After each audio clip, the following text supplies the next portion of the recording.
BJP పదాధికారుల సమావేశం జరగనుంది. AP BJP అధ్యక్షురాలు పురంధేశ్వరి అధ్యక్షతన విజయవాడలో జరిగే సమావేశానికి పార్టీ జాతీయ, రాష్ట్ర నేతలు, ఎంపీ, ఎమ్మెల్యే అభ్యర్థులు హాజరు కానున్నారు. ఏపీ ఎన్నికల ఇన్ఛార్జ్ అరుణ్ సింగ్, ఏపీ ఎన్నికల సహా ఇన్ఛార్జ్ సిద్ధార్థనాథ్ సింగ్ ఈ సమావేశంలో అభ్యర్థులకు దిశానిర్దేశం చేయనున్నారు. నియోజకవర్గాల వారీగా కమిటీలు వేసి నాయకులకు బాధ్యతలు అప్పగించాలని నిర్ణయించారు. ఇప్పటికే బీజేపీ 6 ఎంపీ స్థానాలు ప్రకటించింది. ఇవాళ 10 అసెంబ్లీ స్థానాలకు అభ్యర్థులను ప్రకటించనుంది BJP. Araku, Etcherla, Visakha north, Anaparthi, Kaikaluru, Vijayawada west, Jammalamadugu, Badvel, Dharmavaram, Adoni స్థానాలకు అభ్యర్థులను ప్రకటించే అవకాశం ఉంది. ఏప్రిల్ 5న రాజమండ్రి నుంచి ఎన్నికల ప్రచారం ప్రారంభించనున్నారు పురంధేశ్వరి.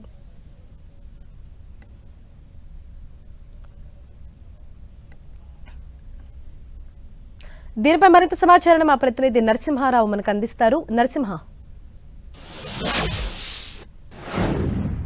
బీజేపీ రాష్ట్ర పదాధికారుల సమావేశం మరి కాసేపట్లో ప్రారంభం కానుంది. బీజేపీ ఏపీ అధ్యక్షురాలు పురంధేశ్వరి అధ్యక్షతన ఈ సమావేశం జరగనుంది. ప్రధానంగా ఏపీ ఎన్నికల ఇన్ఛార్జ్ అరుణ్ సింగ్, సహాయ ఇన్ఛార్జ్ సిద్ధార్థనాథ్ సింగ్ ఈ సమావేశానికి రాబోతున్నారు. ఎన్నికల్లో అనుసరించాల్సినటువంటి వ్యూహాలపై అటు ఎంపీ అభ్యర్థులతో పాటు ఎవరైతే ఆశావాహులు ఉన్నారో వారితో పాటు ఇన్ఛార్జీలకి మొత్తం కూడా దిశా నిర్దేశం చేయనున్నారు. ప్రధానంగా ఇప్పటికే ఏదైతే పొత్తుల్లో భాగంగా 6 ఎంపీ స్థానాలను బీజేపీ అధిష్టానం ప్రకటించింది. అరకు, కొత్తపల్లి గీత, నర్సాపురం శ్రీనివాస్ వర్మతో పాటు రాజమండ్రి పురంధేశ్వరి, అనకాపల్లి సీఎం రమేష్, తిరుపతి వరప్రసాద్తో పాటు రాజంపేట మాజీ ముఖ్యమంత్రి నల్లారి కిరణ్ కుమార్ రెడ్డి పేర్లను అధిష్టానం ప్రకటించింది. అయితే ఎవరైతే సీనియర్లు ఉన్నారో, టికెట్ రాని వారు ఉన్నారో వారిని బుజ్జగించేందుకు కూడా అధిష్టానం నేరుగా రంగంలోకి దిగింది. ఈ నేపథ్యంలో అరుణ్ సింగ్ తో పాటు సిద్ధార్థనాథ్ సింగ్ కూడా వారితో నేరుగా మాట్లాడనున్నారు.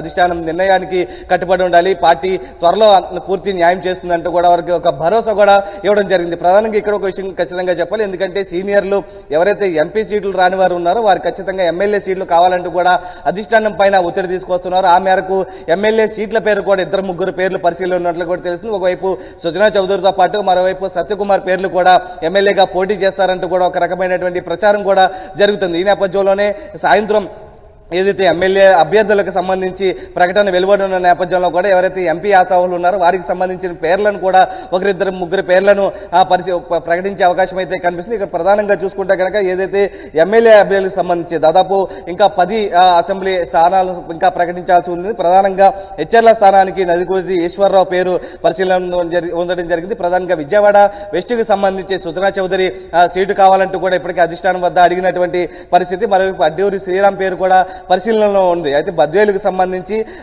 పనతల సురేష్ పేరు ఇప్పటివరకు కూడా వినబడడం జరిగింది. కానీ అనూహ్యంగా రోషన్ అనే వ్యక్తి తెరపైకి రావడం జరిగింది. అయితే అధిష్టానం ఏ మేరకు నిర్ణయం తీసుకుంటుందో కూడా ఇక్కడ చూడాల్సినటువంటి పరిస్థితి. అయితే కొత్తగా వచ్చిన వారికి పార్టీలో ఏ విధంగా ఇస్తారంటూ కూడా బద్వేల్లో కొంత వివాదం కూడా జరుగుతున్నటువంటి పరిస్థితి. మరోవైపు ఆదోనికి సంబంధించి పార్థసారథి పేరు అయితే వినబడుతుంది. మరోవైపు పాడేరు ఉమామహేశ్వరరావు, ధర్మవరం వరదాసూరి, సత్యకుమార్ అంటే ఇక్కడ ఎంపీ ఎవరైతే సత్యకుమార్ హిందూపురం నుంచి ఆశించడం జరిగింది. కానీ సత్యకుమార్ ఎమ్మెల్యేగా పోటీ చేస్తారంటూ కూడా ఆయన అధిష్టానం వద్ద చెప్పిన నేపథ్యంలో కూడా ఆయన పేరు కూడా ధర్మవరం నుంచి పరిశీలన ఉన్నట్టు దాదాపు ఖరారైనట్లుగా కూడా సమాచారం అయితే అందుతుంది. మరోవైపు జమ్మలమడికి సంబంధించి ఆదినారాయణ రెడ్డి, కైకలూరు, కామినేని శ్రీనివాసు, తపనా చౌదరి పేర్లు అయితే వినిపిస్తున్నాయి. ప్రధానంగా కామినేని శ్రీనివాస్ ఏదైతే బీజేపీలో ఒక నానుడు ఉంది, 75 సంవత్సరాలు దాటిన వ్యక్తికి పోటీ చేసేందుకు అవకాశం లేదంటూ కూడా చెబుతున్నటువంటి పరిస్థితి. కానీ కామినేని శ్రీనివాస్ వయసు ఇప్పుడు 76కి వచ్చినాయి. అయితే ఇతనికి సీటు ఇస్తారా లేదా అనే చూడాలి. ఓకే, కామినేని శ్రీనివాస్ కి లేకుంటే కనుక ఖచ్చితంగా తపనా చౌదరికి ఇచ్చే అవకాశం అయితే కనిపిస్తుంది. మరోవైపు వైజాగ్ నార్త్ కు సంబంధించి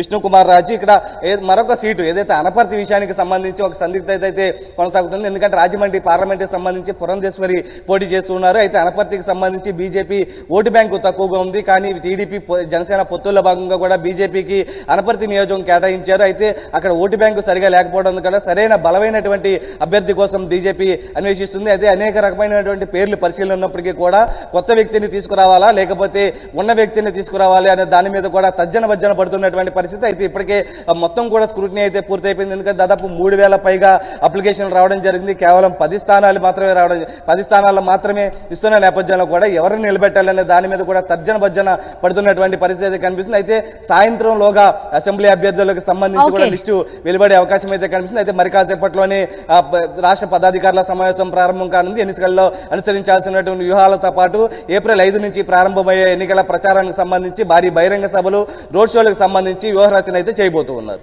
రైట్.